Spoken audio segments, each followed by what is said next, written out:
6వ అధ్యాయం 1000 నీతి పాలన ప్రస్తుతం జరుగుతుందా? క్రీస్తు సంఘం అనబడే డినామినేషన్ వారు ప్రచారం చేస్తున్న మరొక విడ్డూరపు బోధ క్రీస్తు 1000 సంవత్సరాల పరిపాలన ఇప్పుడు జరుగుతుంది అన్న బోధ. ఈ విషయంలో క్రీస్తు సంఘం వారి వాదన ఇలా ఉంది. క్రీస్తు ప్రభు యొక్క పరిపాలనను గురించి దేవదూత గబ్రియేలు కన్యమరియకు చాలా తేటగా తెలియజెప్పాడు. ఇదిగో నీవు గర్భము ధరించి కుమారుని కని ఆయనకు యేసు అను పేరు పెట్టుదువు. ఆయన గొప్పవాడై సర్వోన్నతుని కుమారుడనబడును. ప్రభు అయిన దేవుడు ఆయన తండ్రి అయిన దావీదు సింహాసనమును ఆయనకిచ్చును. ఆయన యాకోబు వంశస్థులను యుగయుగములు ఏలును అని గబ్రియేలు మరియమ్మకు చెప్పాడు. దేవుని కుమారుడైన క్రీస్తు పరిపాలించవలసిన కాలం 1000 సంవత్సరాలు కాదు, ఆయన యుగయుగములు పరిపాలించాలి.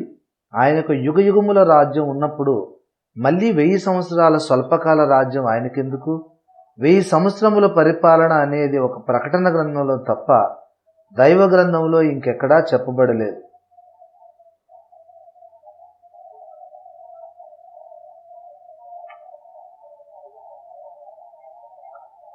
క్రీస్తు రాజ్యం 1000 సంవత్సరముల పాటు ఉంటుందని చెబితే ఆయన రాజ్యం ఆ 1000 తర్వాత అంతమవుతుందని అర్థం వస్తుంది. అయితే అటువంటి భావం లేఖనాలకు పూర్తిగా వ్యతిరేకమైనది. ఆయన రాజ్యం అంతము లేనిదే ఉండును అని లేఖనం చెబుతుంది కదా. అందుచేత క్రీస్తు రాజ్యం 1000 సంవత్సరాల పాటు ఉంటుందనేది లేఖనానుసారమైన బోధ కాదు. నిజానికి ప్రకటన గ్రంథంలో ఉన్న భాష అంతా ఉపమాన భాషే. ప్రకటన గ్రంథంలోని దృశ్యాలు, సంఖ్యలు అన్నీ సాదృశ్య రూపకమైనవే. యేసుక్రీస్తుకు 7 కన్నులు ఉన్నాయని, 7 కొమ్ములు ఉన్నాయని, ఆయన 7 సంఘాల మధ్య సంచరిస్తున్నాడని చెప్పబడింది. అంటే యేసుక్రీస్తు అక్షరార్థంగా 7 కన్నులు కలిగి ఉన్నాడని, ఆయన 7 దీపస్తంభాల మధ్య మాత్రమే సంచరిస్తున్నాడని అర్థం చెప్పుకోకూడదు కదా. ఆ సందర్భాలలో 7 అనే సంఖ్య సంపూర్ణతకు సాదృశ్యమైన సంఖ్య. అలాగే ఒక 1000 అనే సంఖ్య కూడా సాదృశ్య రూపకమైన సంఖ్యే. 7 అనే సంఖ్యను ఎలాగైతే పరిపూర్ణతకు చిహ్నంగా తీసుకుంటున్నామో అలాగే 1000 ఏండ్లు అనే మాటకు కూడా దీర్ఘకాలం లేక అంతము లేని కాలం అని మనం అర్థం చేసుకోవాలి. కనుక 1000 సంవత్సరాల పరిపాలన అనే ప్రత్యేకమైన ఘట్టం ఏదీ ఉండదు. ఆయన రాజ్యం శాశ్వత కాలం ఉంటుంది. నిజానికి దేవుని రాజ్యాన్ని గురించి క్రీస్తు ఇంకొక మాట కూడా చెప్పాడు. దేవుని రాజ్యం ప్రత్యక్షంగా రాదు, అది మీ మధ్యనే ఉన్నది అని క్రీస్తు చెప్పాడు. కనుక దేవుని రాజ్యం అదృశ్యంగా వస్తుందని, అది యుగాలు అంతము లేకుండా నిలుస్తుందని లేఖనాలు మనకు తెలియజేస్తున్నాయి. దేవుని రాజ్యం ఇలా అదృశ్యంగా రావటం 2000 సంవత్సరాల క్రితం యెరూషలేములో మేడగదిలో సంభవించింది. పెంతెకోస్తు పండగ దినాన పరిశుద్ధాత్మ క్రీస్తు సంఘములోనికి దిగివచ్చినప్పుడు దేవుని రాజ్యం అదృశ్యంగా ఈ భూమి మీదకు వచ్చేసింది. ఈనాడు క్రీస్తు సంఘమే దేవుని రాజ్యం. సంఘములో క్రీస్తే రాజు. సంఘం అనే రాజ్యం నానాటికి విస్తరిస్తూ ఒకనాటికి భూలోకమంతా నిండిపోతుంది. అది అంతము లేకుండా యుగయుగాలు నిలుస్తుంది. అది క్రీస్తు సంఘం వారి సిద్ధాంతం. ఈ సిద్ధాంతం పైకి చాలా సమంజసంగాను వాక్య సమ్మతంగాను ఉన్నట్టు కనబడుతుంది. కానీ కాస్త లోతుగా పరిశీలించి చూస్తే అది పూర్తిగా దేవుని వాక్యానికి విరుద్ధమైనదని తేలుతుంది. లేఖనాలను అంటే పరిశుద్ధ బైబిల్ గ్రంథంలోని మొత్తం 66 గ్రంథాలను క్షుణ్ణంగా పరిశోధించి చూస్తే ఈ భూమి మీద దేవుడు స్థాపించబోతున్నటువంటి రాజ్యం 2 వేరువేరు ఘట్టాలుగా ఉన్నదని మనకు బోధపడుతున్నది. ఈ విషయాన్ని పాఠకులు తేటగా గ్రహించడం అత్యంత ఆవశ్యకం. దేవుడు స్థాపించబోతున్న దైవరాజ్యం అంతా ఒకటే కాదు. వాస్తవానికి దేవుడు తన రాజ్యాన్ని 2 అంచెలుగా 2 దశలలో స్థాపించబోతున్నాడు. ఇంకా స్పష్టంగా చెప్పాలంటే దేవుని రాజ్యం అని పిలువబడే 2 వేరువేరు కాలఘట్టాలు భవిష్యత్తులో రాబోతూ ఉన్నాయి. ఈ విషయం నీకెలా తెలిసిందని మీరు నన్ను అడగవచ్చు. పరిశుద్ధ గ్రంథపు పుటలలో మనకు తేటగా కనిపించే విషయం ఏమిటంటే దేవుడు రప్పించబోతున్న ఒక స్వర్ణయుగంలో ఈ భూమి మీద ఇంకా మరణం సంభవిస్తూనే ఉంటుంది. మిగతా విషయాలన్నీ చాలా మహిమకరంగా ఉంటాయి. పాపం ప్రవేశించక ముందు ఈ లోకం ఎంత సుందరంగా ఎంత మహిమకరంగా ఉండేదో రాబోయే ఆ స్వర్ణయుగంలో పరిస్థితులన్నీ అంత మహిమకరంగా ఉంటాయి. ఒకటే తేడా, అంత మహిమగల లోకంలోనూ మరణం మాత్రం సంభవిస్తూనే ఉంటుంది. మనుషులు యథాప్రకారం చచ్చిపోతూనే ఉంటారు. అయితే భవిష్యత్తులో మరో మహిమగల యుగం రాబోతుంది. ఆ యుగములో ఇక మరణం ఉండదు. అంటే భవిష్యత్తులో మరణం అనేది ఇంకా పనిచేస్తూనే ఉండే మహిమయుగం ఒకటి, మరణం అనేది అసలే లేని మహిమయుగం ఒకటి రాబోతూ ఉన్నాయి. ఇది పరిశుద్ధ లేఖనాలు ఖండితంగా తెలియజేస్తున్న సత్యం. ఈ రెండు మహిమ యుగాలకు నడుమ జరిగే మహత్తర సంఘటన మరణం నశింపజేయబడడం. 1 కొరింథీ 15:25లో కడపట నశింపజేయబడు శత్రువు మరణము అని లేఖనం తెలియజేస్తున్నది. అంటే మరణం అనేది అసలు లేకుండా నశింపచేయబడే సమయం ఒకటి భవిష్యత్తులో రాబోతుంది. ఆ మరణం నశింపజేయబడక మునుపు ఒక స్వర్ణయుగము, అది నశింపజేయబడిన తర్వాత ఒక మహిమయుగము వస్తాయి. ఈ మరణం నశింపజేయబడే ఒక ప్రత్యేక ఘట్టం ఉన్నదని, ఆ ఘట్టానికి ముందు కూడా ఒక స్వర్ణయుగం ఉంటుందని క్రీస్తు సంఘం వారికి తెలియనందు చేతనే వారు ఈ విషయంలో పప్పులో కాలేశారు. ఆ మొదటి స్వర్ణయుగాన్ని గూర్చి యెషయా 11వ అధ్యాయంలోను, యెషయా 65వ అధ్యాయంలోనూ రాయబడింది. ఈ 2 అధ్యాయాల్లో ఆ స్వర్ణయుగం యొక్క మహిమలు అత్యంత సుందరంగా వర్ణించబడ్డాయి. యెషయా 11వ అధ్యాయంలో ఆ మొదటి స్వర్ణయుగం ఇలా వర్ణించబడింది. తోడేలు గొర్రెపిల్ల యొద్ద వాసము చేయును, చిరుతపులి మేకపిల్ల యొద్ద పండుకొనును, దూడయు కొదమసింహమును పెంచబడిన కోడెయు కూడుకొనగా బాలుడు వాటిని తోలును, ఆవులు ఎలుగులు కూడి మేయును, వాటి పిల్లలు ఒకచోటనే పండుకొనును, ఎద్దు మేయినట్లు సింహము గడ్డి మేయును, పాలు కుడిచి పిల్ల నాగుపాము పుట్ట యొద్ద ఆటలాడును. నా పరిశుద్ధ పర్వతమునంతటను ఏ మృగమును హాని చేయదు. సముద్రము జలముతో నిండి ఉన్నట్టు లోకము యెహోవాను గూర్చిన జ్ఞానముతో నిండి ఉండును. యెషయా 11వ అధ్యాయం 6-9 వరకున్న వచనాలు. తిరిగి ఇదే రకమైన వర్ణన యెషయా గ్రంథం 65వ అధ్యాయంలో చెప్పబడింది. తోడేలును గొర్రెపిల్లను కలిసి మేయును, నా పరిశుద్ధ పర్వతములో అవి హాని అయినను నాశనమైనను చేయకుండును అని యెహోవా సెలవిచ్చుచున్నాడు. 25వ వచనం. జంతువులలో క్రూర స్వభావం, హాని చేసే గుణం లేకపోవడం, మనుషులకు దేవుని గూర్చిన సంపూర్ణ జ్ఞానం కలగటం వంటి లక్షణాలు చెప్పబడిన ఆ అధ్యాయంలోనే మరొక విడ్డూరమైన సంగతి కూడా వ్రాయబడింది. అంతటి మహిమ కలిగిన యుగంలో కూడా మరణం సంభవిస్తూ ఉంటుందని యెషయా 65:20వ వచనం చెబుతుంది. అక్కడ ఇకను కొద్ది దినములే బ్రతుకు శిశువులుండరు, కాలము నిండని ముసలివారుండరు, బాలురు 100 సంవత్సరముల వయస్సు గల వారై చనిపోవుదురు, పాపాత్ముడై శాపగ్రస్తుడగు వాడు సైతము 100 సంవత్సరములు బ్రతుకును. ఆ మాటలను గురించి మీరు ఎప్పుడైనా ఆలోచించారా? సింహం ఎద్దులాగా గడ్డి మేసే దినాలలో మనుషులు ఇంకా చచ్చిపోతూనే ఉంటారు. అకాల మరణాలుండవు. కాలం నిండకుండా చనిపోయే అల్పాయుష్కులు ఉండరు. ఎవరైనా 100 ఏళ్ల వయసులో చనిపోతే అందరూ బాధపడి అరెరే చాలా చిన్న వయస్సులోనే పోయాడే పాపం అంటారు. అంటే మనుషుల కనీస ఆయుష్కాలం 100 ఏళ్లకు పైమాటగానే ఉంటుంది. మనుషుల ఆయు పరిమాణం చాలా మెరుగవుతుంది. మనుషులందరూ సంపూర్ణ ఆరోగ్యవంతులుగా జీవిస్తారన్నమాట. మరోవైపు సింహము, ఎలుగుబంటు, నాగుపాము లాంటి క్రూర జంతువులు, విష జంతువులు కూడా మనుషులకు హాని చేయవు. అటువంటి క్షేమకరమైన పరిస్థితులలో ఆ అద్భుత క్షేమరాజ్యంలో ప్రపంచ పౌరులందరికీ సత్యదేవుని గూర్చిన సంపూర్ణ జ్ఞానం కలుగుతుంది. అటువంటి మహిమకరమైన పరిస్థితులు ఎప్పుడు ఉంటాయి అని విశ్వాసులను అడిగితే క్రొత్త భూమి క్రొత్త ఆకాశంలో అని చటుక్కున సమాధానం చెబుతారు. కానీ యెషయా 65వ అధ్యాయంలో చెప్పబడింది క్రొత్త భూమి క్రొత్త ఆకాశం కావటానికి వీల్లేదు.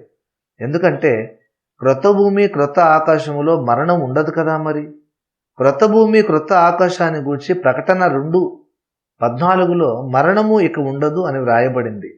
అయితే యెషయా 65వ అధ్యాయంలో వర్ణించబడిన ఆ అద్భుత ప్రపంచంలో మరణం అనేది ఉండి తీరుతుందని లేఖనాలలో స్పష్టంగా చెప్పబడింది. కనుక యెషయా 11:65 అధ్యాయంలో చెప్పబడిన స్వర్ణయుగం మరణం నశింపచేయబడక ముందు సంభవించే స్వర్ణయుగం అని మనం గ్రహించాలి. ఇంతకు మరణం అనే శత్రువు ఎప్పుడు నశింపజేయబడుతుంది?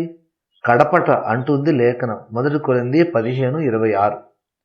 మరణం దేవుని శత్రువులందరిలో చిట్ట చివర నశిస్తుంది. అంటే మరణం నశింపక ముందే మిగతా శత్రువులంతా నశిస్తారన్నమాట. మిగిలిన శత్రువులు నశించిన తర్వాతే మరణం నశించాలన్నమాట. మరణం కాక ఇతర శత్రువులు ఎవరు? సాతాను ఒక శత్రువు, అంతిమ క్రీస్తు విరోధి మరో శత్రువు, అబద్ధ ప్రవక్త ఒక శత్రువు. వీళ్ళంతా నశించిన తరువాతే అంతిమంగా మరణం నశిస్తుంది. రెండు పునరుద్ధానముల మధ్య. పరిశుద్ధ లేఖనాల్లో తేటగా కనబడే మరో మహాసత్యం ఏమిటంటే, మరణించిన మనుషులు తిరిగి సజీవులుగా లేచే సార్వత్రిక పునరుద్ధానాలు రెండు ఉన్నాయి. యోహాను 5:29లో, దానియేలు 12:2లో ఈ విషయం తేటగా ప్రవచించబడింది. దానియేలు 12వ అధ్యాయంలో గబ్రియేలు దూత దానియేలుకు ఇలా తెలియజేశాడు: మరియు సమాధులలో నిద్రించు అనేకులు మేలుకొనెదరు, కొందరు నిత్యజీవం అనుభవించుటకును, కొందరు నిందపాలగుటకును, నిత్యముగా హేయులగుటకును మేలుకొందురు. తర్వాత యోహాను 5వ అధ్యాయంలో సాక్షాత్తు మన ప్రభువైన యేసే ఇలా ప్రవచించాడు: దీనికి ఆశ్చర్యపడకుడి, ఒక కాలము వచ్చుచున్నది, ఆ కాలమున సమాధులలో ఉన్న వారందరూ ఆయన అనగా దైవకుమారుని శబ్దము విని, మేలు చేసిన వారు జీవ పునరుద్ధానమునకును, కీడు చేసిన వారు తీర్పు పునరుద్ధానమునకును బయటికి వచ్చెదరు. 28-29 వచనాలు. పై రెండు లేఖన భాగాలలో మనకు తేటగా కనబడుతున్నది ఏమిటంటే, మృతుల పునరుద్ధానం అంతా ఒకటి కాదు. మృతులు రెండు గుంపులుగా పునరుద్ధానం చెందబోతున్నారు. అయితే వారు ఒక్క దినాననే పునరుద్ధానం చెందుతారా? ప్రకటన 20వ అధ్యాయంలో ఆ రెండు గుంపుల పునరుద్ధానం ఒకే దినాన జరగదని, ఆ రెండు పునరుద్ధానాలకు మధ్య కొంతకాలం ఎడం ఉంటుందని లేఖనం బహుస్పష్టంగా ప్రవచిస్తున్నది. అంతటి సింహాసనములను చూచితిని, వాటి మీద ఆశీనులయుండు వారికి విమర్శ చేయుటకు అధికారం ఇయ్యబడెను.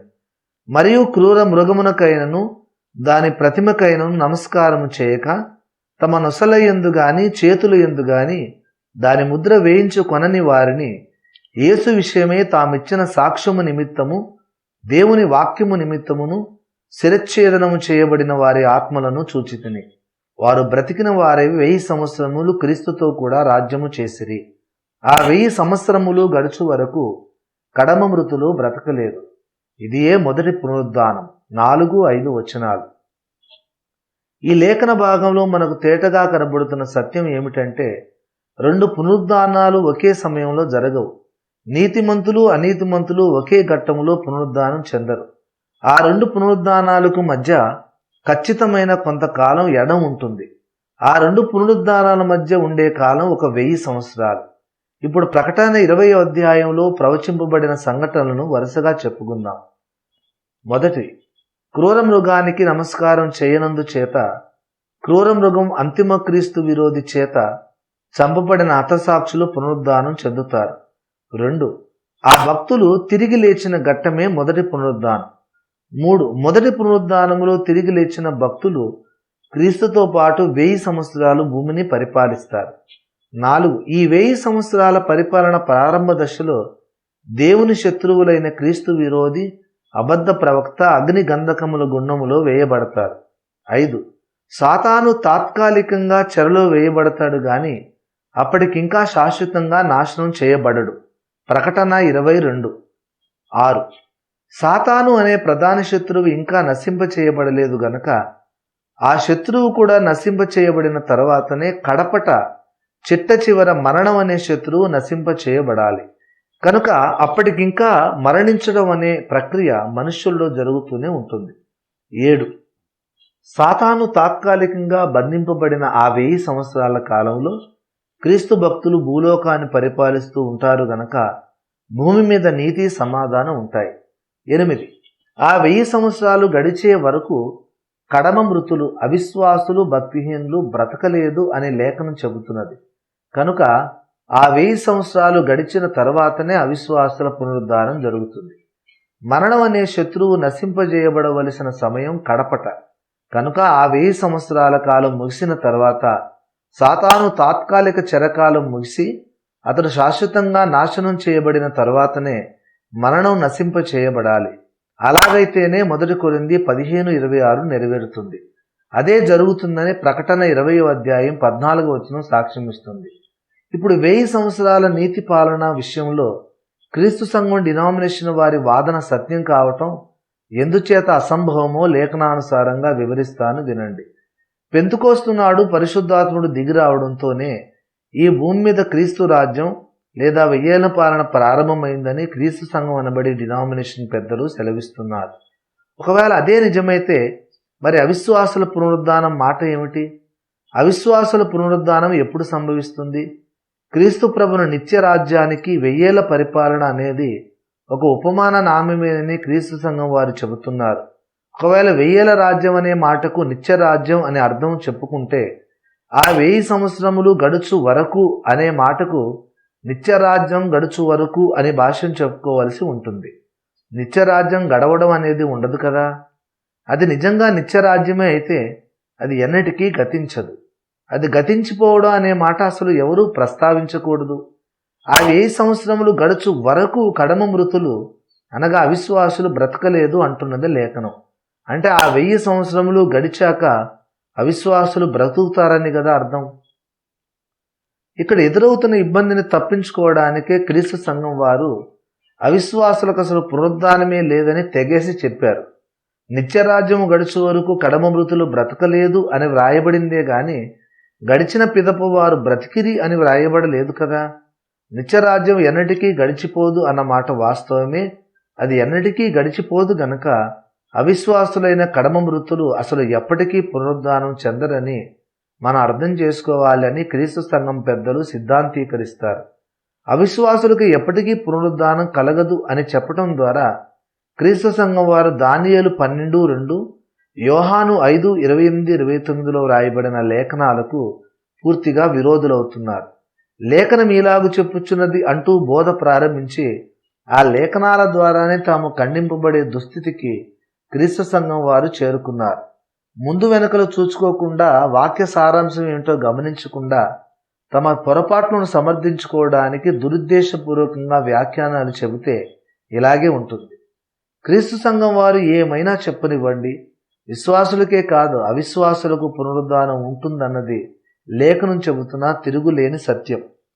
ఆ రెండవ పునరుద్ధానం జరగక మునుపు క్రీస్తునాథుని రాజ్యం గడిచిపోవాలి కనుక 1000 పరిపాలన అంటే నిత్యరాజ్యం కాదు. 1000 పరిపాలన వేరు, అంతములేని యుగయుగముల మహిమ రాజ్యం వేరు. అంతములేని రాజ్యం క్రొత్త ఆకాశంలో జరుగుతుంది. 1000 రాజ్యం ప్రస్తుతమైన ఈ భూమి మీదే జరుగుతుంది. ఈ భూమి మీద నెలకొల్పబడే రాజ్యం ఏది నిత్యమైన రాజ్యం కావటానికి వీల్లేదు. ఎందుకంటే అసలు ఈ భూమే నిత్యమైనది కాదు.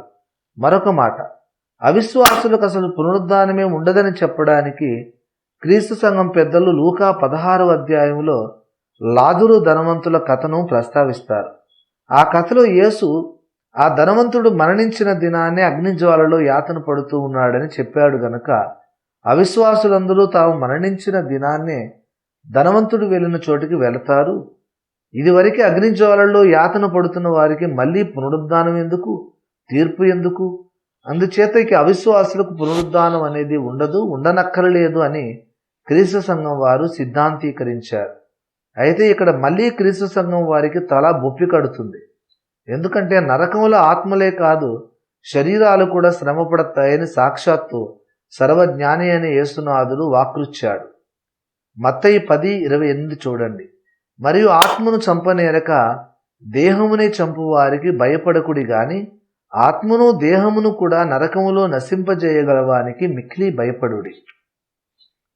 అవిశ్వాసులకు శరీర పునరుద్ధానం లేదు అన్న మీ వాదన సత్యమే అయితే మరి మత్తయి 10:28 ఎప్పుడు నెరవేరుతుంది అని క్రీస్తు సంఘం వారిని ప్రశ్నించండి.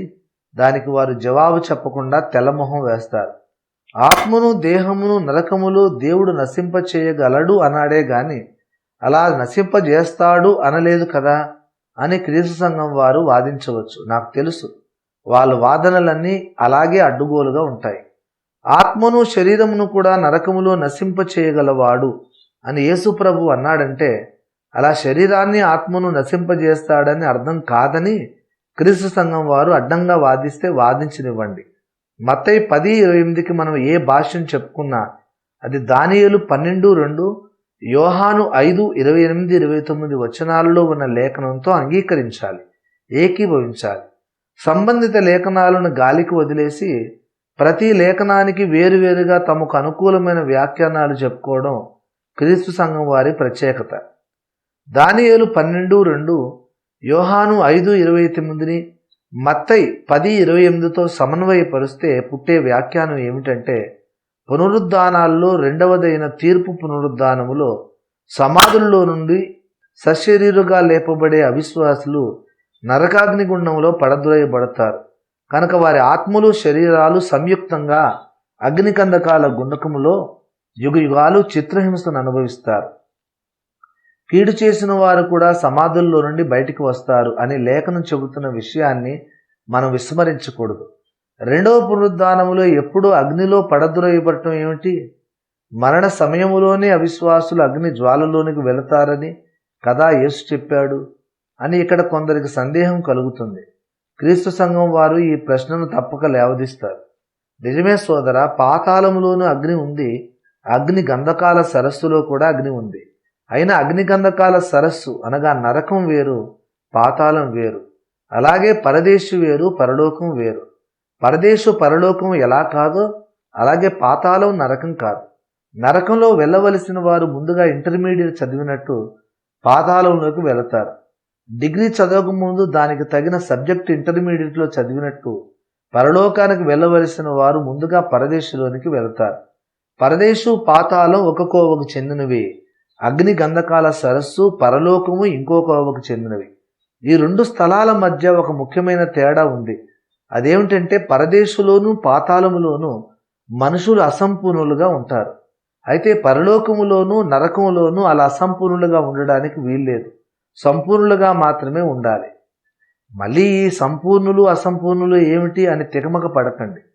దేవుడు మానవుణ్ణి త్రిత్వంగా సృజించాడు.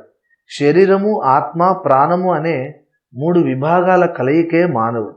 దేవుడు కూడా ఒక త్రిత్వం గనుక దేవుడు తన పోలికలతో నరుణ్ణి నిర్మించాలని తలపెట్టి నరుణ్ణి కూడా ఒక త్రిత్వంగా నిర్మించాడు. అయితే మరణ సమయంలో మానవుడు తనలోని ఒక భాగాన్ని కోల్పోతాడు. శరీరం నిశ్చేతనమైపోతుంది, మట్టికి మన్నైపోతుంది. శరీరాన్ని కోల్పోయిన మానవుడు ఒక అసంపూర్ణుడుగా ఆత్మ ప్రాణము కలిసిన ద్వంద్వంగా మాత్రమే పాతాళములోనికి గాని పరదేశంలోని గాని వెళతాడు. మానవుడు తన జీవిత కాలంలో సృష్టికర్తతో ఎటువంటి సంబంధం కలిగి ఉన్నాడో దాన్ని బట్టి మరణ సమయంలో ఒక తాత్కాలిక తీర్పు జరుగుతుంది. అతడు పరలోకంలోనికి వెళ్ళటానికి యోగ్యుడని దేవుడు ఎంచితే అతడిని పరదేశికి పంపిస్తాడు. లేదా అతడు నరకపాత్రుడని దేవుడు ఎంచితే అతడిని పాతాళానికి పంపిస్తాడు. మనుషులు తమకు దేవుడు నియమించిన నిత్యస్థితిని బట్టి పరదేశంలో గాని పాతాళంలో గాని పునరుద్ధాన దినం వరకు ఎదురు చూస్తూ గడుపుతారు. అసలు పునరుద్ధానం ఎందుకంటే మానవుణ్ణి మళ్ళీ త్రిత్వంగా చేయటానికే. పునరుద్ధానం లేకుండా మనుషులు నిత్యత్వం అంతా ఉండకూడదు. తమ త్రిత్వ స్వరూపాన్ని కోల్పోయిన మనుషులు ఎక్కడా ఉండకూడదు. ఎందుకంటే ఒకవేళ మనుషులు త్రిత్వముగా ఉండడం మానేసి ద్వంద్వముగా ఉంటే అది దేవునికి ఒక దారుణమైన ఓటమి అవుతుంది. మానవులు తమ త్రిత్వ స్వరూపాన్ని కోల్పోయి నిత్యత్వం అంతా జీవిస్తున్నారంటే దేవుని సృష్టిని సాతాను శాశ్వతంగా చెడగొట్టగలిగాడని అర్థం. సాతాను చెడగొట్టిన మానవ స్వరూపాన్ని దేవుడు తిరిగి బాగు చేసుకోలేకపోయాడని అర్థం. ఒకవేళ మనుషులను తిరిగి త్రిత్వాలుగా పునరుద్ధానం ద్వారా మార్చకుండా దేవుడు వారిని వదిలేస్తే ఆ అసంపూర్ణ రూపాలు నరకంలోనే ఉన్నా సరే అలాంటి రూపాలు విశ్వంలో ఎక్కడో ఒక చోట ఉన్నాయి అనే విషయం దేవునికి ఒక తీరని అవమానమే. నిత్యత్వం అంతా దేవుని వేధిస్తూనే ఉంటుంది. అందుకే దేవుడు పునరుద్ధానాన్ని నియమించాడు. మరణం అనేది దేవుని సంకల్పంలో ఉన్నది కాదు. ఆదాము చేసిన పాపం ద్వారా సాతాను తెచ్చిపెట్టిన అవాంఛనీయ స్థితే మరణం. ఆదాము పాపం చేయకుండా ఉంటే ఈనాటికి జీవించేవాడు. పాపం ద్వారా మరణం సంభవించింది. మరణం మానవ జాతిని దేవునికి శత్రువు అని లేఖనాలు చెబుతున్నాయి. ఎందుకంటే దేవుడు చేసిన సృష్టిని, దాని ఆకృతిని అది పాడు చేస్తుంది. అందుచేత మరణం ద్వారా సంభవించిన నష్టాన్ని పునరుద్ధానం ద్వారా దేవుడు పూడ్చాలనుకున్నాడు. మరణ సమయంలో మానవుడు కోల్పోయిన త్రిత్వ స్వరూపాన్ని పునరుద్ధానములో దేవుడు తిరిగి అనుగ్రహించాలని సంకల్పించాడు. రాబోయే నిత్యత్వములో సాతాను తెచ్చిపెట్టిన నష్టాలలో ఏది మచ్చుకైనా కనిపించని మహిమయుగం వస్తుంది. ఆ యుగంలో సాతాను సంపూర్ణంగా ఓడిపోయిన శత్రువుగా చరిత్రకెక్కుతాడు. అందుకే ప్రతి మానవుణ్ణి దేవుడు త్రిత్వంగా మాత్రమే నిత్యత్వంలో బ్రతకనిస్తాడు. అందుకే కీడు చేసిన వారికి కూడా మేలు చేసిన వారికి ఇచ్చినట్టు పునరుద్ధాన శరీరాలు దేవుడిస్తాడు. ఈ 2 పునరుద్ధానాలు జరగడం ఖాయం. ఆ 2 పునరుద్ధానాల మధ్య ఒక 1000 సంవత్సరాల ఎడం ఉండడం ఖాయం. ఆ 1000 సంవత్సరాల కాలమే యెషయా 11:65 అధ్యాయంలో ప్రవచనాల నెరవేర్పుకు దేవుడు నియమించిన కాలం. ఆ కాలంలో సమాధానకర్త అయిన క్రీస్తు పరిపాలిస్తూ ఉంటాడు కనుక భూమి మీద సమాధానం ఉంటుంది. అదే సమయంలో మరణం అప్పటికి ఇంకా నశింప చేయబడదు కనుక మనుషులు పూర్తి ఆయుష్కాలం బ్రతికి చనిపోతూ ఉంటారు. ఆ 1000 సంవత్సరాల కాలం గడిచిన తర్వాత జరిగే సంభవాలు ఇలా ఉంటాయని లేఖనం తెలియజేస్తున్నది. 1. సాతాను తానున్న తాత్కాలిక చెరలో నుండి విడిపించబడతాడు. 2. వాడు మరలా ఒకసారి భూప్రజలందరినీ దేవుని మీద తిరుగుబాటు చేయడానికి ప్రేరేపిస్తాడు. అంతకాలం దేవుని మంచితనాన్ని మహిమను కల్లారు చూసి కూడా భూప్రజలంతా సాతాను నాయకత్వంలో యెరూషలేము మీదికి వెళతారు. 3. సాతాను ప్రేరణకు లోబడి సర్వలోక ప్రజలు క్రీస్తుకు విరోధంగా తిరుగుబాటు చేస్తారు. 4. క్రీస్తుకు విరోధంగా సాతాను నాయకత్వంలో దండెత్తి వచ్చిన సకల భూ ప్రజలను ఆకాశం నుండి అగ్ని దిగివచ్చి దహిస్తుంది. 5. తర్వాత అనీతిమంతుల పునరుద్ధానం చెందుతారు. 6. ఆ తర్వాత మహాధవల సింహాసనం ఎదుట అవిశ్వాసులకు తీర్పు జరుగుతుంది. 7. అవిశ్వాసులందరూ అగ్ని గంధకాల గుండములో పడవేయబడతారు. 8. ఆ తర్వాత మరణము మృతుల లోకము అగ్ని గంధకాల గుండములో పడవేయబడతాయి. 9. ఆ తర్వాత ప్రస్తుతమున్న భూమి ఆకాశాలు గతించిపోతాయి.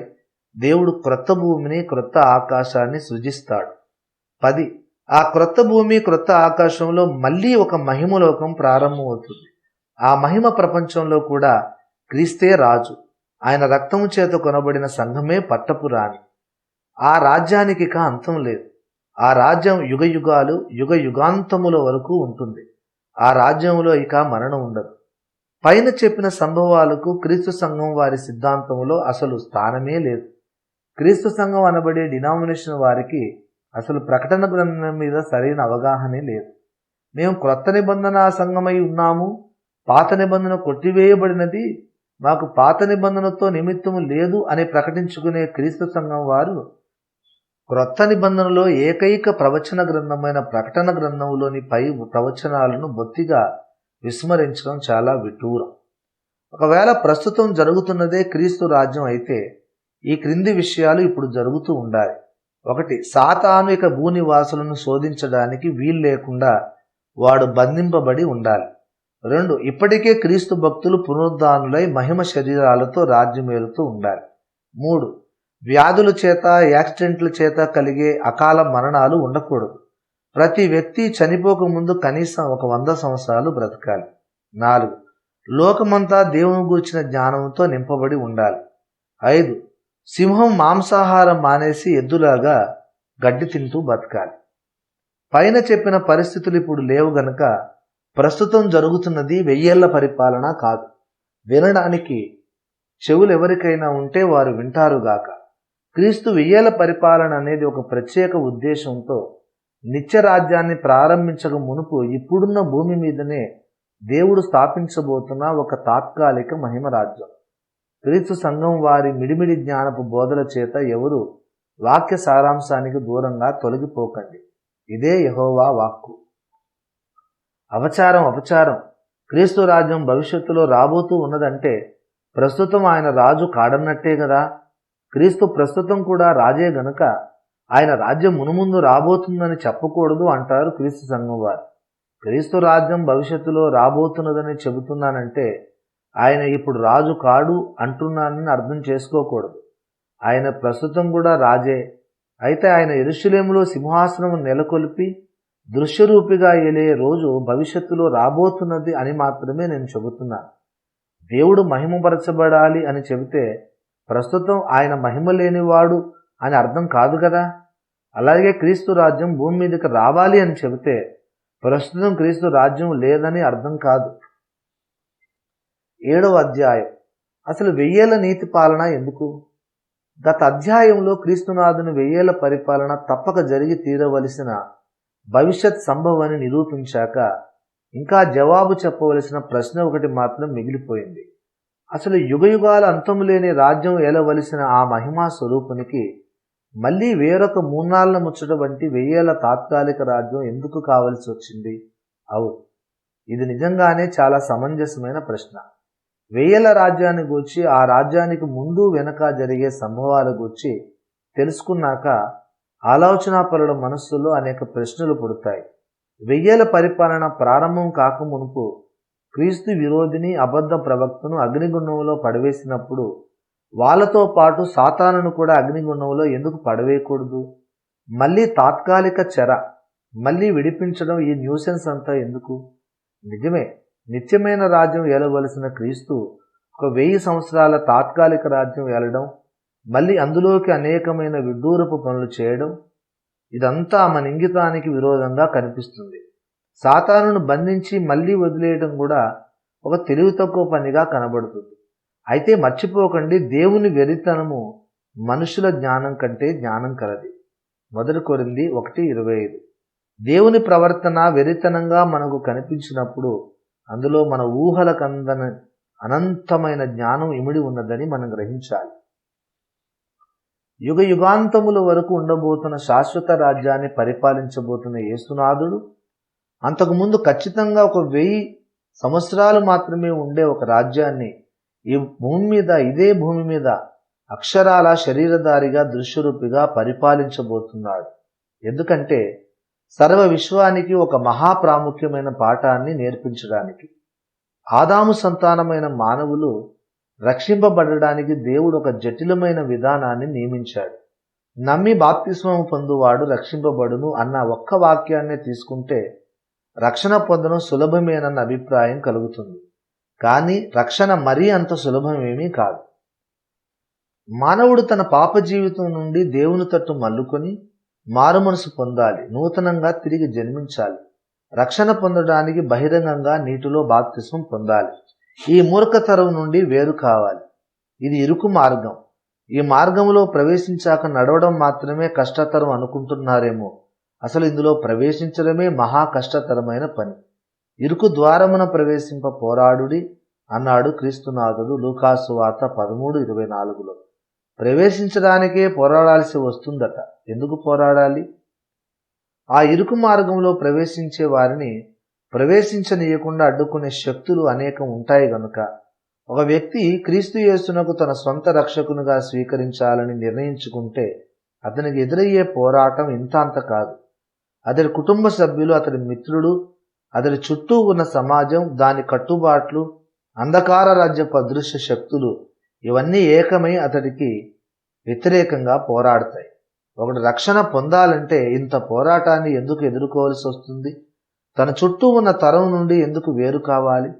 ప్రేమగల దేవుడు మానవుని రక్షణను ఇంత కష్టతరంగా ఎందుకు సిద్ధపరిచాడో చాలామంది విశ్వాసులకు అర్థం కాని విషయం. ఒకవైపు చూస్తే ఎవరూ నశించడం దేవునికి ఇష్టం లేదని లేఖనం చెబుతోంది, 2 పేతురు 3:9. మరి అంత ఇష్టం లేనివాడు మనుషులను నరకానికి పంపడం ఎందుకు? దేవుడు సర్వశక్తిమంతుడు, సర్వాధికారి. ఆయన కంటే పైగా ఒక సింహాసనం గాని అధికారం గాని లేదు. ఆయన ఏం చేసినా నీవెందుకు ఇలా చేశావు అని ప్రశ్నించగలవాడు ఎవడూ లేడు. అంతటి సామర్థ్యము, సర్వోన్నత అధికారం కలిగిన దేవుడు నిజంగా ఎవరూ నరకానికి వెళ్ళకూడదని భావిస్తే ఇక ఆయనకు ఆటంకమేమిటి? ఈ సువార్త ప్రచారం, నమ్మి బాప్తిసం పొందడం ఇవన్నీ ఏమీ లేకుండా ఒక్క మాటతో సర్వ మానవులు పరలోక రాజ్యంలో ప్రవేశింతురు గాక అని పలుకుతే సరిపోతుంది కదా. అలా పరలోకంలో ఒకసారి ప్రవేశిస్తే ఇక అంతటితో మనిషికి ఉన్న సందేహాలన్నీ తీరిపోతాయి. అద్వితీయ సత్యదేవుడు యేసేనని, మిగతా దేవతలన్నీ మానవుల కల్పనలేనని అతడికి అర్థమైపోతుంది. అసత్య దేవతలను విసర్జించుము అని అతడికి ఇక ఎవరూ బోధించనక్కరలేదు.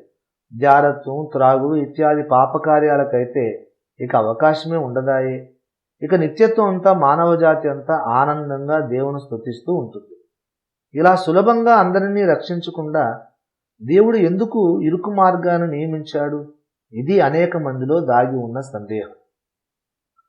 వీరి ఉద్దేశం ఏమిటంటే ఇలా అదృశ్యమైన వాటిని గూర్చి తాత్కాలికంగా ఆలోచించి క్రీస్తే రక్షకుడని అందరూ నమ్మేసేయాలని పట్టుబట్టకుండా ఆ రక్షకుని అందరూ కల్లారా చూసి తమ సందేహాలన్నీ ప్రత్యక్షంగా చూసి తీర్చుకోగలిగితే ఆటోమేటిక్గా అందరూ మంచివాళ్ళైపోతారని. అయితే అలా మానసికంగా అన్ని సందేహాలు తీర్చుకొని సంతృప్తి పడి యేసయ్య ఏకైక సత్యదేవుడు అని ఒక వ్యక్తి ఒప్పుకున్నంత మాత్రాన అతడు పరలోక రాజ్యానికి యోగ్యుడైపోడు. ఒక వ్యక్తి పరలోక రాజ్యానికి అర్హుడు కావాలంటే అతడు నూతనంగా తిరిగి జన్మించాలి. అదొక్కటే మార్గం. తిరిగి జన్మించిన వ్యక్తికి ఎంత లేఖన పరిజ్ఞానం ఉన్నా, అతడు శతాబ్దాల తరబడి సత్యదేవుని ముఖాముఖి చూస్తూనే ఉన్నా అతడు పరలోక రాజ్యానికి పాత్రుడు కాడు. ఇదే దేవుడు సర్వ విశ్వానికి నేర్పదలుచుకున్న ప్రముఖ పాఠం. ఈ పాఠాన్ని దేవుడు ప్రవచన రీతిగా యెషయా 26:10 వ్రాయించాడు. దుష్టులకు దయ చూపినను వారు నీతిని నేర్చుకొనరు. వారు ధర్మక్షేత్రములో నివసించినను యెహోవా మహాత్యమును ఆలోచింపక అన్యాయము చేయుదురు. ఈ విషయం ఎంతటి కఠోర సత్యమో క్రీస్తు 1000 పరిపాలన అంతంలో జరిగే సంభవాలు నిరూపిస్తాయి. ఈ భూమి మీద 1000 సంవత్సరాలు క్రీస్తు యేసు పరిపాలించే దినాల్లో భూమి మీద నూతన జన్మ పొందని సాధారణ మనుషులు పౌరులుగా ఉంటారు. మొదటి పునరుద్ధానములో కడబూరం రోగినప్పుడు ఎత్తబడకుండా భూమి మీద ఉండిపోయిన భక్తులలో అనేకులు హర్మెగిద్దోను యుద్ధంలో చనిపోతారు. అలా హర్మెగిద్దోను యుద్ధంలో అనేకులు చనిపోగా మిగిలిన సాధారణ మనుషులు భూమి మీద జీవిస్తూ ఉంటారు. వారే క్రీస్తు ప్రభుని 1000 సంవత్సరాల పాలనలో పౌరులు. ఆ దినాలలో అసలు సిసలైన ప్రభుత్వ రాజ్యం ఏర్పడుతుంది. ఇంతకు మునుపు ఏర్పడిన ప్రపంచ రాజ్యాలేవి భూలోకాన్ని సంపూర్ణంగా పరిపాలించలేదు. అప్పటి నాగరిక ప్రపంచంలో అత్యధిక శాతం భూభాగాన్ని అదుపులోకి తెచ్చుకున్న రాజ్యాన్నే ప్రపంచ సామ్రాజ్యం అన్నారు. అంతేగాని అక్షరాల సర్వ ప్రపంచం వాళ్ళ ఆధీనంలో ఉండిందని కాదు. అడవుల్లో కొండ కోనల్లో ఉండే అనాగరిక జాతులు నాగరిక ప్రపంచంలో కూడా కొన్ని సుదూర దేశాలు ఆ ప్రపంచ సామ్రాజ్య పరిపాలన కిందికి రాలేదు. అయినా అవి ఆ సామ్రాజ్యాల ఆధిపత్యాన్ని సవాలు చేయలేదు. కనుక ఆ సామ్రాజ్యాలు ప్రపంచ సామ్రాజ్యాలుగానే పరిగణించబడ్డాయి. అయితే అక్షరాల యావత్ ప్రపంచాన్ని మొట్టమొదటిసారిగా పరిపాలించేవాడు అంతిమ క్రీస్తు విరోధి. అతడు అక్షరాల ఈ భూప్రపంచంలోని ప్రతి వంశం మీద ప్రతి జాతి మీద అధికారం చెలాయిస్తాడు. అయినా ప్రజలు అతడి ఆధిపత్యానికి స్వచ్ఛందంగా ఒప్పుకోరు. స్వభావరీత్యా అతడు ఒక భయంకర క్రూర మృగం లాంటివాడు. కనుక భూరాజ్యాలన్నీ క్రీస్తు విరోధిని ద్వేషిస్తూనే అతడికి లోబడతాయి. అందుచేత అతడి రాజ్యం ఇనుముతో బురద కలిసి ఉన్నట్టు బలహీనంగా ఉంటుంది. ఆ కారణం చేతనే 42 నెలల తర్వాత అతడు అధికారం కోల్పోతాడు. అత్యంత స్వల్పకాలం నిలిచిన ప్రపంచ సామ్రాజ్యంగా క్రీస్తు విరోధి సామ్రాజ్యం చరిత్రలో నిలిచిపోతుంది.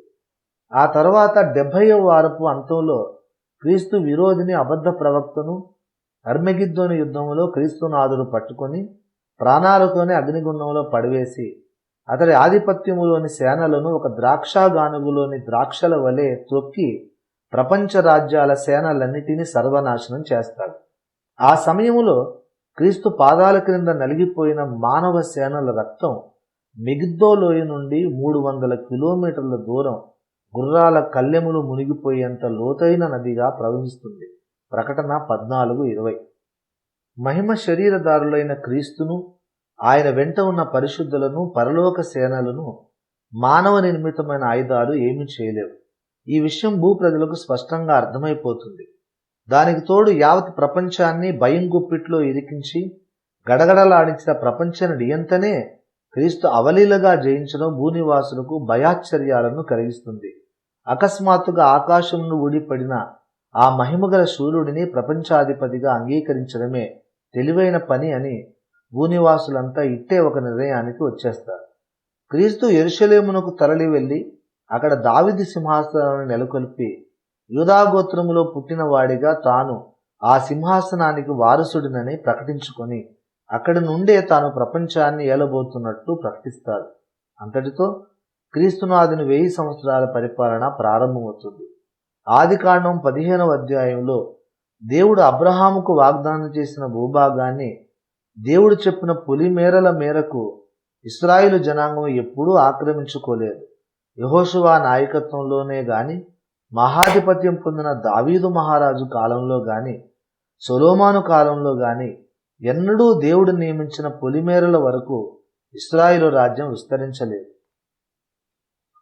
ఆదికాండం 15వ అధ్యాయం 18-19 వచనాల్లో దేవుడు చెప్పిన పొలిమేరల వాగ్దాన భూమిని శరీర ప్రకారమైన ఇశ్రాయేలు జనాంగం అనుభవించే కాలం రానున్న 1000 నీతి పాలన కాలమే. ఒకవేళ 1000 రాజ్యం అనేది లేకపోతే ఆదికాండం 15, 18, 19 వచనాలు దేవుని వాగ్దానం విఫలమై ఎప్పటికీ నెరవేరకుండా మిగిలిపోతాయి. అయితే దేవుడు తాను ముందెరిగిన తన ప్రజలను విసర్జింపలేదు. రోమా 11:12. శరీర ప్రకారం అబ్రహాము గర్భవాసం నుండి ఉద్భవించిన అక్షరార్థమైన ఇశ్రాయేలు ప్రజలకు తాను వాగ్దానం చేసిన వాగ్దానములన్నిటినీ దేవుడు మరిచిపోడు.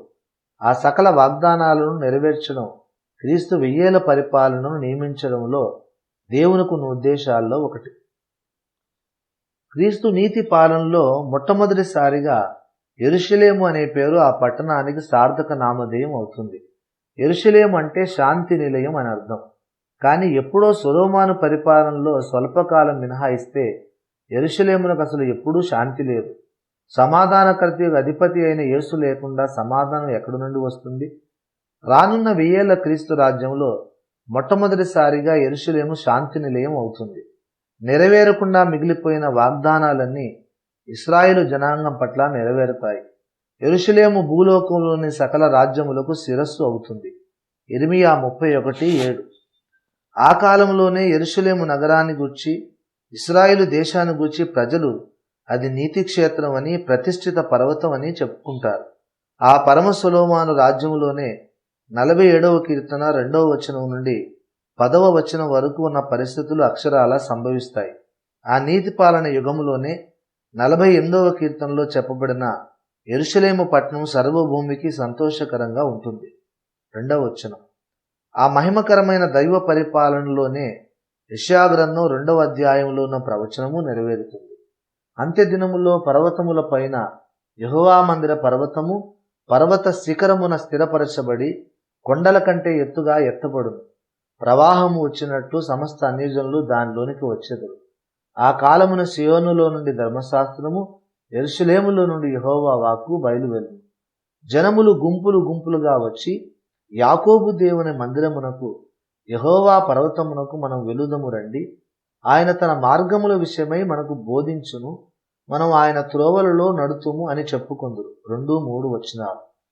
ఆ మాటలను గురించి మీరు ఎప్పుడైనా ఆలోచించారా? అది ఈనాటికి నెరవేరకుండా మిగిలిపోయిన ప్రవచనం.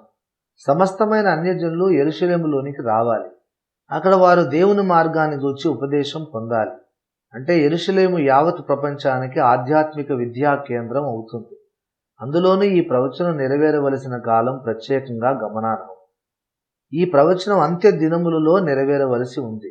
ఆ ప్రవచనం ఎప్పుడు నెరవేరుతుంది? 1000 సంవత్సరాల పరిపాలనలో మాత్రమే ఆ ప్రవచనం నెరవేరడానికి అవకాశం ఉంది. ఆ నీతి పాలనలో అక్షరాల యెరూషలేము ప్రపంచ నగరాలన్నిటికంటే ప్రాముఖ్యమైనదిగా హెచ్చింపబడుతుంది.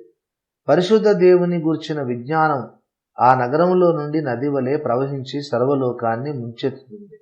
ఆ కారణం చేతనే సముద్రము జలములతో నిండి ఉన్నట్టు లోకము యెహోవాను గూర్చిన జ్ఞానముతో నిండియుండును అన్న లేఖనం నెరవేరుతుంది. యెషయా 11:9, హబక్కూకు 2:14.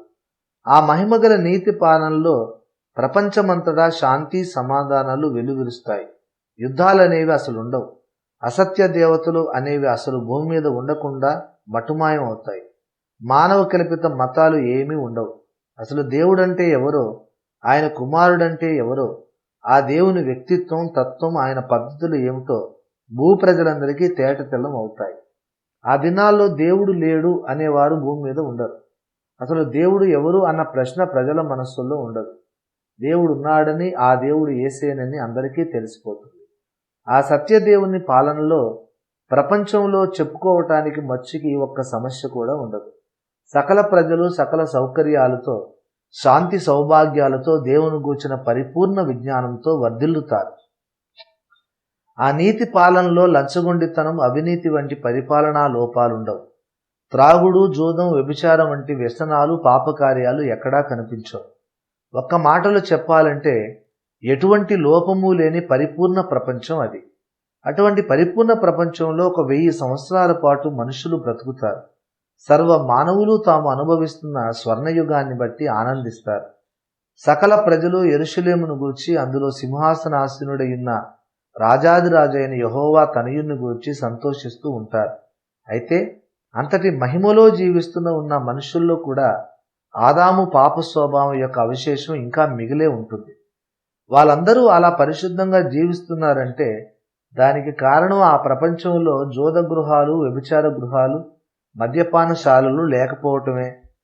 పాపం చేసే స్థలాలు లేవు, పాపం చేయమని ప్రేరేపించే అపవాది లేడు. వాడు పాతాళ కూపంలో తాత్కాలిక చెరలో ఉన్నాడు.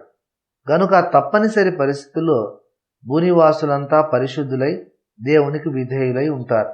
అయితే హృదయ రహస్యాలు ఎరిగిన సర్వాధిపతి అయిన దేవునికి ఒక విషయం క్షుణ్ణంగా తెలుసు. ఆదాము కుటుంబంలో నుండి వచ్చిన ఈ నీతిరాజ్య పౌరులు పైపైకి అలా పరిశుద్ధులుగా కనబడుతున్నప్పటికీ అంతరంగంలో వారిది ఇంకా దుష్టబుద్ధేనని, పరిస్థితులను బట్టి తమను ఏలుతున్న పరిశుద్ధమైన రాజ్య పాలనా వ్యవస్థను బట్టి వాళ్ళు అలా దేవునికి విధేయులుగా ఉన్నారు. కానీ మళ్ళీ దేవుని మీద తిరుగుబాటు చేయడానికి వారికి అవకాశం వస్తే, తిరుగుబాటుకు ప్రేరేపించే నాయకుడు ఒకడు పుడితే అంత మహిమలోనూ వారు తప్పక తిరుగుబాటు చేస్తారు. ఈ సంగతిని సర్వ విశ్వానికి నిరూపించదలుచుకున్నాడు దేవుడు. అందుకే ఆ 1000 సంవత్సరాల కాలం గడిచిపోగానే దేవుడు సాతానును వాడున్న చెరలో నుండి విడిపిస్తాడు. సాతాను కరుడుగట్టిన దేవ విరోధి కదా.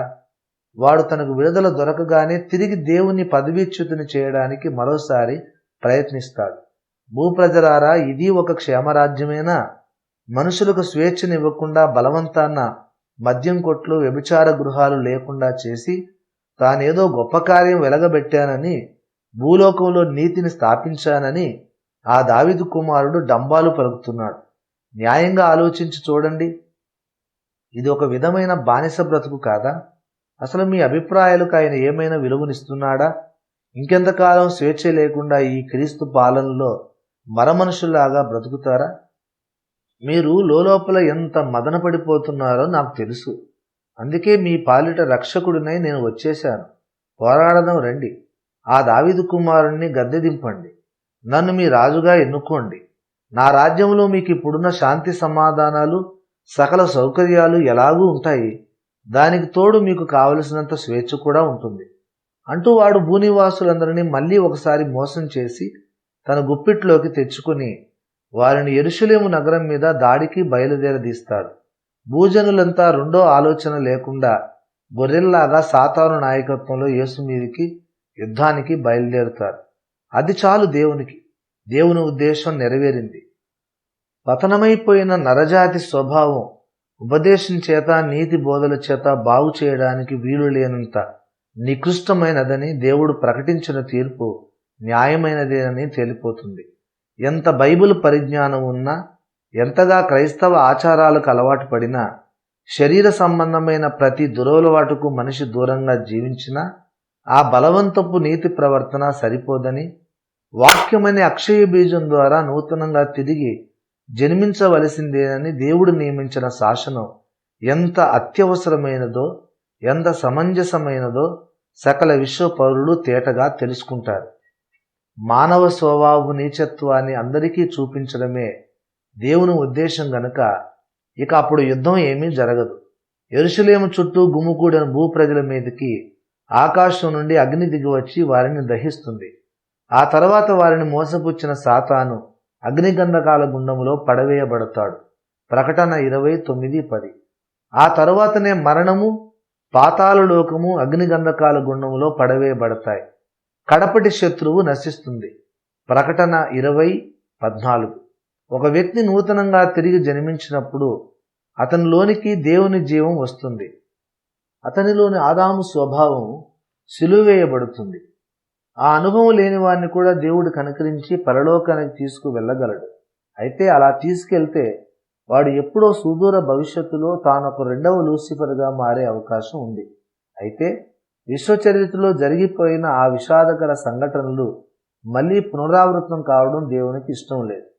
లూసిఫర్ పతనం, ఆదాము హవ్వలు చేసిన తిరుగుబాటు వంటి సంఘటనలు జరగడానికి అసలు అవకాశమే లేనటువంటి మహిమగల ప్రపంచాన్ని దేవుడు సృష్టించదలుచుకున్నాడు. నూతన జన్మ పొందని వారిని పరలోకానికి తీసుకెళితే దేవుని ఆ మహోన్నత ఉద్దేశానికి విఘాతం కలుగుతుంది. వ్యవహారం మొత్తం మళ్ళీ మొదటికి వస్తుంది. అందుకే దేవుడు మీరు క్రొత్తగా తిరిగి జన్మించవలెను అని మానవ జాతిని ఆజ్ఞాపించాడు. ఈ ఆజ్ఞలోని అనంత జ్ఞానం ఏమిటో విశ్వ పౌరులందరికీ స్పష్టంగా చూపించడానికే దేవుడు ఇప్పటి ప్రపంచంలోనే క్రీస్తునాథుని అధికారం క్రింద 1000 సంవత్సరాల నీతి పాలన జరగాలని నియమించాడు. అందుచేత ఇక మీదట ఎవరూ సందేహించనక్కరలేదు. ఈ భూమి మీద 1000 సంవత్సరాల క్రీస్తు పరిపాలన నిజంగానే అక్షరాలా నెరవేరుతుంది. ఇదే యెహోవా వాక్కు. క్రీస్తు సంఘము 2000 సంవత్సరముల క్రితము భూమి మీద స్థాపించబడెను. నేటికిని క్రీస్తు సంఘము అదే పేరును, అదే సిద్ధాంతమును, అదే నిర్మాణమును కలిగి ఉన్నది అని చర్చ్ ఆఫ్ క్రైస్ట్ వారు తరచూ చెప్పుకుంటారు. పేరు సంగతి అలా ఉంచితే మిగతా లక్షణాలలో ఆదిమ సంఘానికి ఇప్పటి క్రీస్తు సంఘం వారికి ఏ పోలిక లేదు. ఈనాటి చర్చ్ ఆఫ్ క్రైస్ట్ వారు పరిశుద్ధాత్మ కృపావరాలను ఒప్పుకోరు. అపోస్తలులు, ప్రవక్తలు, కాపరులు వంటి ప్రత్యేక బోధక వ్యవస్థను ఒప్పుకోరు. అయితే పౌలు భక్తుడు పరిశుద్ధాత్మ కృపావరాలను గూర్చి, ప్రవక్తలు, అపోస్తలులతో కూడిన బోధక వ్యవస్థను గూర్చి తన పత్రికలో ప్రముఖంగా ప్రస్తావించాడు. ఈనాటి క్రీస్తు సంఘం వారికి ఆదిమ సంఘానికి ఉన్న సిద్ధాంతం లేదు, ఆ నిర్మాణము లేదు. ఆదిమ సంఘపు నిర్మాణాన్ని, సిద్ధాంతాన్ని గాలికి వదిలేసిన ప్రబుద్ధులు క్రీస్తు సంఘము అనే పేరు తగిలించుకోవడం ఈ అంత్య దినాల్లో అతి గొప్ప విడ్డూరం. 8వ అధ్యాయం సత్య స్వరూపిని గూర్చిన ఒక ప్రముఖ సత్యం. యేసు ఈ లోకాన్ని విడిచి తిరిగి తండ్రి వద్దకు వెళ్ళిపోతున్నానని ప్రకటించినప్పుడు శిష్యుల హృదయాలు దుఃఖంతో నిండిపోయాయి. యోహాను సువార్త 16:6. అందుచేత వారిని ఓదార్స్తూ యేసునాథుడు ఇలా అన్నాడు, అయితే నేను మీతో సత్యము చెప్పుచున్నాను, నేను వెళ్ళిపోవుట వలన మీకు ప్రయోజనకరము.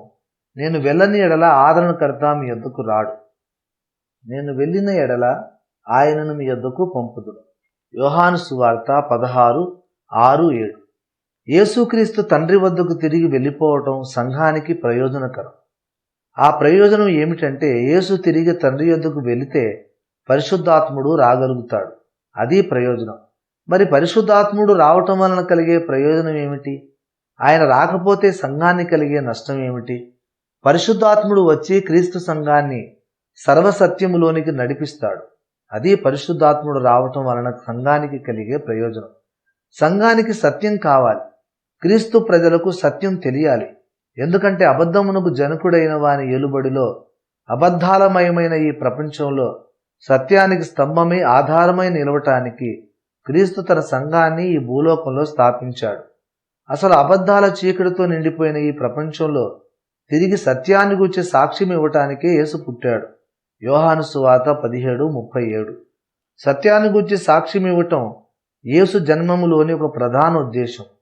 సత్యానికి స్తంభమే నిలవటం ఈ భూమి మీద క్రీస్తు సంఘానికి అనుగ్రహించబడిన ప్రధాన బాధ్యత. అందుచేత సంఘానికి సత్యం అర్థం కావాలి. ఆ మహత్తర కార్యాన్ని జరిగించడం కోసమే, దేవుని సంఘానికి సత్యాన్ని ప్రత్యక్షపరచడం కోసమే పరిశుద్ధాత్మ దేవుడు దిగి వచ్చాడు.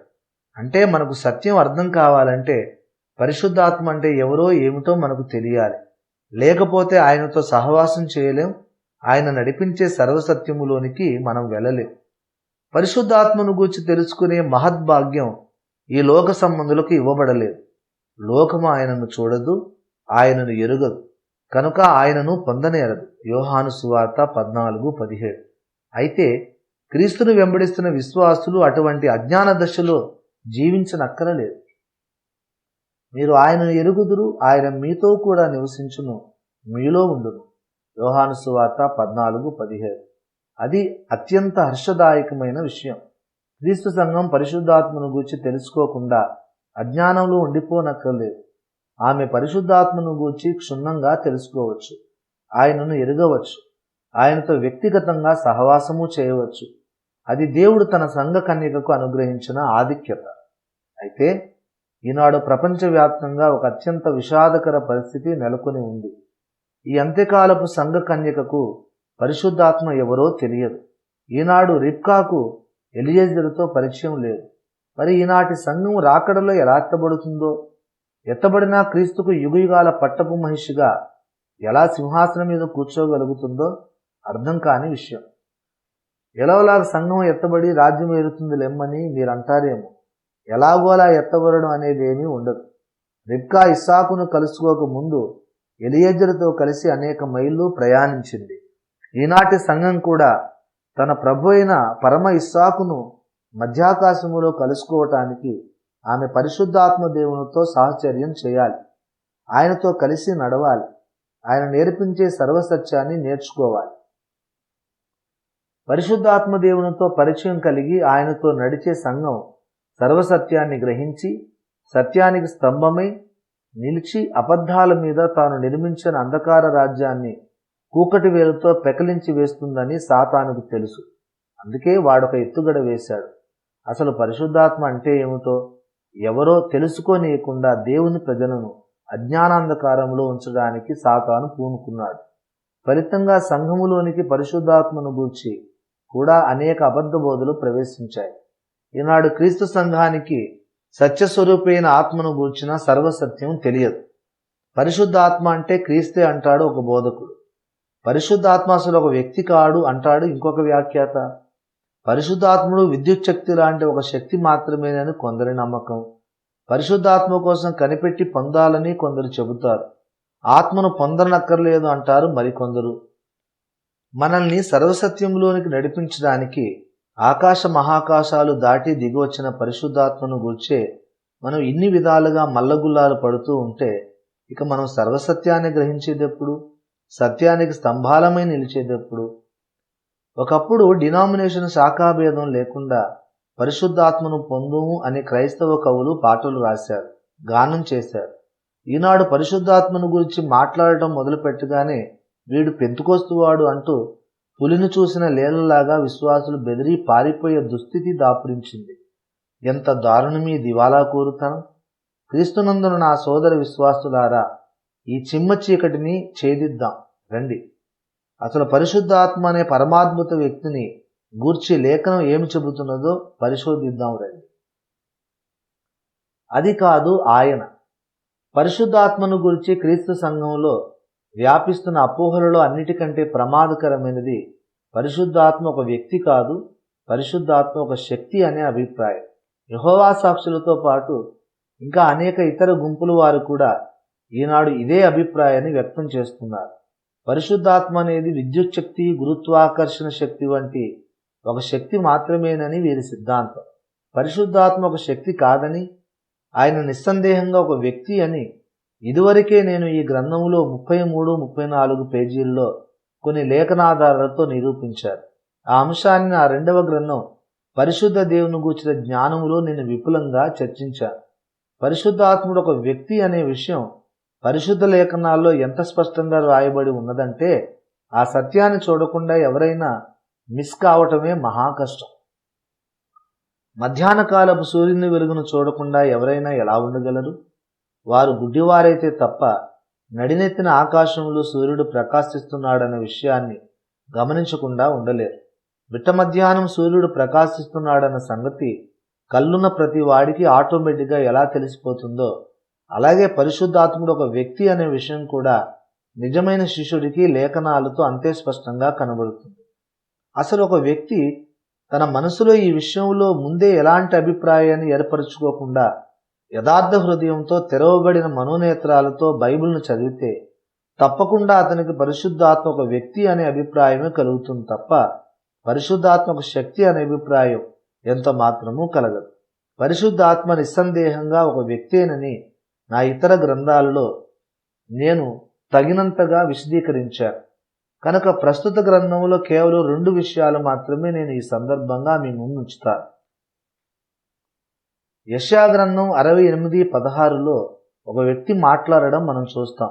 ఆయన అంతకు ముందున్న వచనాల్లో నేను మొదటి వాడను, కడపటి వాడను, నా హస్తము భూమికి పునాది వేసను అంటూ తను తాను పరిచయం చేసుకున్నాడు. 12-13 వచనాలు. ఆయన మన ప్రభు అయిన యేసుక్రీస్తేనని ఆ పరిచయ వాక్యాలను బట్టి మనకి ఇట్టే అర్థమైపోతుంది. ప్రకటన 22:13. ఆయన అంటే మన ప్రభు అయిన క్రీస్తు 16వ వచనంలో ఇలా అంటున్నాడు, ఇప్పుడు ప్రభు అయిన యెహోవా ఆయన ఆత్మ నన్ను పంపారు. క్రీస్తును ఈ భూలోకానికి యెహోవా ఆయన ఆత్మ కలిసి పంపించారని చెప్పవలసిన అవసరం ఏమిటి? దేవుని ఆత్మ ఒక ప్రత్యేక వ్యక్తి కాడని, మనిషిలోని ప్రాణశక్తిలాగా, జంతువుల్లోని ప్రాణశక్తిలాగా, పరిశుద్ధాత్మ ఒక వ్యక్తి కాకుండా కేవలం దేవునిలోని ప్రాణశక్తి మాత్రమే అయి ఉంటే దేవుడు ఆయన ఆత్మ కలిసి నన్ను పంపించారని క్రీస్తు ఎందుకు చెప్పాలి? మనుషులు తాము చేసిన కార్యాలను గురించి మాట్లాడేటప్పుడు నేను నా ఆత్మ ఫలానా వాణ్ణి ఊరికి పంపించామని గాని నేను నా ఆత్మ ఇలా ఈ కార్యాన్ని చేశాం అని చెబుతారా? మనం కూడా ఇతరులు అప్పగించిన కార్యాలను గురించి చెప్పేటప్పుడు అతడు అతని ఆత్మ నన్ను ఈ పని చేయమని నియమించారని చెప్పుకుంటామా? జవాబేమిటో మీకు తెలుసు. దేవుని ఆత్మ అనేది దేవునిలోని ప్రాణశక్తి మాత్రమే అయి ఉంటే దేవుడు ఆయన ఆత్మ కలిసి నన్ను పంపాడు అలాంటి వ్యాఖ్యలు బైబిల్లో ఉండవు. క్రీస్తును భూమి మీదకి పంపడంలో యెహోవా ఆయన ఆత్మ కలిసి ఒక నిర్ణయం తీసుకున్నారని చెప్పడంలో ఉద్దేశం ఏమిటంటే యెహోవా అనబడే వ్యక్తి ఎలాగైతే ఒక వ్యక్తిత్వాన్ని కలిగి ఉన్నాడో అదే విధంగా ఆత్మకు కూడా ఒక వ్యక్తిత్వం ఉన్నదని అర్థం. ఇకపోతే రెండవ విషయం మత్తయి 28:19లో సాక్షాత్తు మన ప్రభు అయిన యేసు తండ్రి యొక్కయు కుమారుని యొక్కయు పరిశుద్ధాత్మ యొక్కయు నామములోనికి అంటూ బాప్తిస్మ విధానాన్ని నియమించాడు. తండ్రి ఒక వ్యక్తి అని మనకు తెలుసు, కుమారుడు కూడా ఒక వ్యక్తేనని మనకు తెలుసు. తండ్రి కుమారుడు మాత్రమే వ్యక్తులై ఉండి పరిశుద్ధాత్మ ఒక వ్యక్తి కాకపోతే ఆ ఇరువురి ప్రక్కన మళ్ళీ పరిశుద్ధాత్మను ప్రస్తావించవలసిన అవసరమే లేదు. మీరు నన్ను పాస్టర్ గారు మీ యొక్కయు మీ ఆత్మ యొక్కయు నామం ఏమిటి అని అడుగుతారా? నేను ఎవరికైనా జవాబు చెప్పేటప్పుడు నా యొక్కయు నా ఆత్మ యొక్కయు నామములో ఫలానా బిల్లు చెల్లించండి, పన్ను కట్టుడి అని చెబుతానా? మీరైతే అలా చెబుతారా? తండ్రి యొక్క నామము కుమారుడి యొక్క నామము అంటూ ఆ వెంటనే పరిశుద్ధాత్మ యొక్క నామం అని కూడా అంటున్నాడంటే మొదట చెప్పిన ఇద్దరు ఎటువంటి వారో పరిశుద్ధాత్మ కూడా అటువంటి వాడేనని అర్థం. మొదట చెప్పిన తండ్రి కుమారులతో సమాన స్థాయి కలిగి అదే కోవకు చెందిన వాడైతేనే వారిద్దరి ప్రక్కన పరిశుద్ధాత్మను ప్రస్తావించడం న్యాయంగా ఉంటుంది. పరిశుద్ధాత్మ వ్యక్తి కాకపోయినా ఆయన ఒక వ్యక్తి అని అర్థం వచ్చే వచనాలు బైబిల్లో దేవుడు రాయించాడంటే దేవుడు మనుషులను అనవసరంగా తికమక చూస్తున్నాడని కన్ఫ్యూజ్ చేస్తున్నాడని అర్థం. బైబిల్లో దేవుడు మనుషులను తికమక పెట్టే మాటలు వ్రాయించాడని దేవదూషకులు తప్ప ఎవరూ భావించలేరు. పరిశుద్ధ లేఖనాల్లో పరిశుద్ధాత్మను గురించి వ్రాయబడిన ప్రతి సందర్భంలోనూ ఆయన ఒక వ్యక్తిగానే సంబోధించబడ్డాడు. పరిశుద్ధాత్మ ఒక వ్యక్తి కాకపోతే మన ప్రభువైన యేసు మాటిమాటికి ఆయన వచ్చినప్పుడు ఆయన మిమ్మల్ని నడిపించును, ఆయన మీకు అన్నింటినీ బోధించును అంటూ మాట్లాడడం ఎందుకు? పరిశుద్ధాత్మ వ్యక్తి కాకపోతే ఆయనను వేరొక ఆదరణకర్తగా యేసు తన శిష్యులకు పరిచయం చేయడం ఎందుకు? పరిశుద్ధాత్మ వ్యక్తి కాకపోతే పౌలు బర్నబా సేవకు పిలువబడిన సందర్భంలో నేను వారిని పిలిచిన పని కొరకు వారిని నాకు ప్రత్యేకపరచుడని పరిశుద్ధాత్మ చెప్పాడని ఎందుకు రాయబడింది?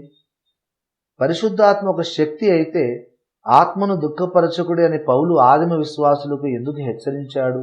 ఎఫెసీ 4:30. ప్రకటన 22:17 ఆత్మయు పెండ్లి కుమార్తెయు రమ్ము అని చెప్పుచున్నారు అని వ్రాయబడింది. పరిశుద్ధాత్మ తానొక వ్యక్తి అయినట్టు మనుషుల్లోని భక్తులతో మాట్లాడడం మాత్రమే కాదు, తాను క్రీస్తుకు వేరైన ఒక వ్యక్తినని మనకు స్పష్టపరుస్తూ ఈ భూమి మీద నుండి పరలోకములోని క్రీస్తుతో మాట్లాడుతున్నాడు. క్రీస్తు త్వరగా వచ్చేసాయి అంటూ. అంతేకాదు రోమా 8:26 పౌలు అటువలే ఆత్మయు మన బలహీనతను చూచి సహాయము చేయుచున్నాడు అంటున్నాడు. ఏమిటా సహాయం? ఆత్మ తానే మనపక్షంగా విజ్ఞాపన చేయుచున్నాడు. దేవునికి స్తోత్రం. మరో విషయం 1 కొరింథీ 2:10 లేఖనం ఆ ఆత్మ అన్నింటినీ దేవుని మర్మములను కూడా పరిశోధించుచున్నాడు అంటోంది. అందుచేత ఈ మహాసత్యాన్ని సకల పరిశుద్ధులు తెలుసుకోవాలి. పరిశుద్ధాత్మ ఒక వ్యక్తిగా గుర్తించని వారు విజయవంతంగా విజ్ఞాపన చేయలేరు, యెహోవా జ్ఞాపకకర్తలు కాలేరు. అంతేకాదు పరిశుద్ధాత్మను ఒక వ్యక్తిగా గుర్తించని వారు దేవుని మర్మాలను కూడా పరిశోధించలేరు. వాక్య మర్మాల విషయంలో వాళ్ళు గుడ్డివాళ్ళైపోతారు. అందుచేత ఇక మీదట ఈ మహాసత్యాన్ని ఎవరూ సందేహించకండి. పరిశుద్ధాత్మ విద్యుత్ శక్తి లాంటి ఒక శక్తి కాదు. నిస్సందేహంగా పరిశుద్ధాత్మ ఒక వ్యక్తే. కళ్ళున్న వాళ్ళకి ఎవరికైనా బైబిల్లో ఈ సత్యం తేటగానే కనబడుతుంది. ఆత్మీయ నేత్రాలు మూసుకుపోయిన ఆధ్యాత్మిక అందులకు ఈ సత్యం కనబడకపోవచ్చు. గుడ్డివారికైనా కొన్ని సత్యాలను చూపించగలం, కానీ చూడడానికి ఇష్టపడిన స్వచ్ఛంద గుడ్డి వారికి దేన్ని చూపించలేదు. ఒకడు కళ్ళు గట్టిగా మూసుకొని ఆకాశంలో సూర్యుడు వెలుగుతున్నాడని నాకేంటి రుజువు, సూర్యుడున్నాడంటే నేను నమ్మనంతే అని మిట్ట మధ్యాహ్నం వేళ మొండి వాదన చేయొచ్చు. అటువంటి మూర్ఖులతో ఎవరు వాదించగలరు? ఒకవేళ వాదించినా ప్రయోజనం ఏముంటుంది? పరిశుద్ధాత్మ ఖచ్చితంగా ఒక వ్యక్తేనని, ఆయనను ఒక వ్యక్తికి ఉండే సకల లక్షణాలు ఉన్నాయని పరిశుద్ధ లేఖనాల్లో ఇన్ని చోట్ల ఇంత స్పష్టంగా కనబడుతున్నా ఇంకా ఈ సత్యానికి వ్యతిరేకంగా మాట్లాడేవారు అమాయకులు కారని, వారు సత్యాన్ని చూడడం ఇష్టం లేని ముష్కరులని నాకు పరిశుద్ధాత్మ తెలియజేస్తున్నాడు. చూచుటకు కన్నులు ఎవరికైనా ఉన్న ఎడల వాడు ఈ సత్యాన్ని పరిశుద్ధ గ్రంథపు పుటలలో దర్శిస్తాడుగాక. నిస్సందేహంగా పరిశుద్ధాత్మ తండ్రి కుమారులతో సమాన హోదా కలిగిన ఒక స్వతంత్ర వ్యక్తి. ఇదే యెహోవా వాక్కు.